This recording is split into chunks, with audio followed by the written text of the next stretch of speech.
ജിലേബി ഉണ്ടാക്കുന്നത് എങ്ങനെയാണെന്ന് നോക്കാം. അതിനുവേണ്ടി 1 കപ്പ് ഉഴുന്നാണ് എടുത്തിരിക്കുന്നത്. ഒരു 3/4 മണിക്കൂറോളം നന്നായിട്ട് കഴുകി വെള്ളത്തിലിട്ട് കുതിർത്തി എടുത്തതാണ്. ഇത് വളരെ കുറച്ച് വെള്ളം ഒഴിച്ച് അരച്ചെടുക്കാം. മിക്സിയിലാണ് അരയ്ക്കുന്നതെങ്കിൽ ഇടയ്ക്കിടയ്ക്ക് ഓഫ് ചെയ്തതിന് ശേഷം മാവ് ചൂടാവാത്ത രീതിയിൽ അരച്ചെടുക്കണം. ഇത് മിക്സിയിലാണ് ഇതിപ്പോൾ അരച്ചെടുത്തിരിക്കുന്നത്. ഈ ഒരു പാകത്തിൽ ഇത് അരച്ചെടുക്കാം. ഇതിലേക്ക് 2 tablespoon cornflour, 1 tablespoon മൈദ, 2 നുള്ളു ഉപ്പ്, ഓറഞ്ച് റെഡ് കളറുമാണ് ചേർത്ത് മിക്സ് ചെയ്തെടുക്കുന്നത്.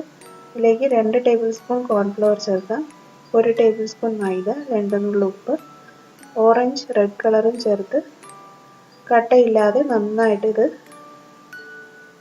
കലക്കിയെടുക്കാം. ഇത് കലക്കിയെടുത്ത് മാറ്റി വെച്ചതിന് ശേഷം ഷുഗർ സിറപ്പ് ഉണ്ടാക്കാം.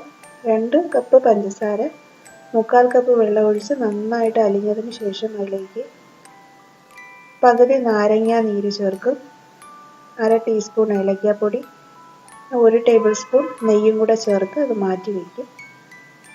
ജിലേബി വറുക്കാനായിട്ട് ആവശ്യമായിട്ടുള്ള എണ്ണ ഒഴിച്ച് ഒരു പ്ലാസ്റ്റിക് കവറിനകത്തേക്ക് ഈ ഉഴുന്നിൻ്റെ മിക്സ് ഒഴിച്ച് ഒരു ഹോൾ ഉണ്ടാക്കി അതിനകത്തേക്ക് ഉഴുന്നിൻ്റെ മിക്സ് ഒഴിച്ച് എണ്ണയിലേക്ക് ചുറ്റിച്ചാണിത് വറുത്തെടുക്കുന്നത്. എണ്ണ ഒരു മീഡിയം ഫ്ലെയിമിൽ വെച്ച് വേണം ഇത് വറുത്തെടുക്കാൻ.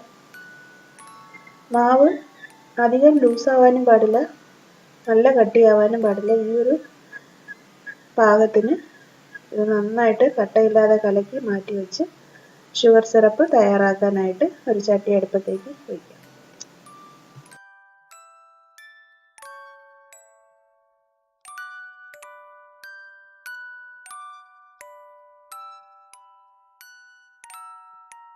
പഞ്ചസാര സിറപ്പ് ഉണ്ടാക്കാനായിട്ട് 3/4 കപ്പ് വെള്ളം ഒഴിച്ച് 2 കപ്പ് പഞ്ചസാരയാണ് ചേർത്തത്. ഇത് നന്നായിട്ട് അലിഞ്ഞതിന് ശേഷം ഇതിലേക്ക് പഞ്ചസാര കട്ടി പിടിച്ച് പോവാതിരിക്കാനായിട്ട് പകുതി നാരങ്ങ നീര് ചേർക്കാം.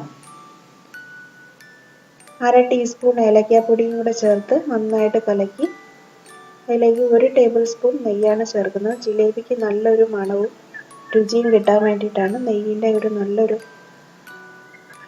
മണം ഉണ്ടാവും. ഈ ഒരു പാകത്തിനാണിത് മാറ്റി വയ്ക്കേണ്ടത്. വറുക്കാൻ ആവശ്യമായിട്ടുള്ള എണ്ണ ഒഴിച്ചിട്ട് എണ്ണ നന്നായിട്ട് ചൂടായി പോകരുത്. ജിലേബി വറുത്തെടുക്കാൻ ഒരു മീഡിയം ലോ ഫ്ലെയിമാണ് വേണ്ടത്.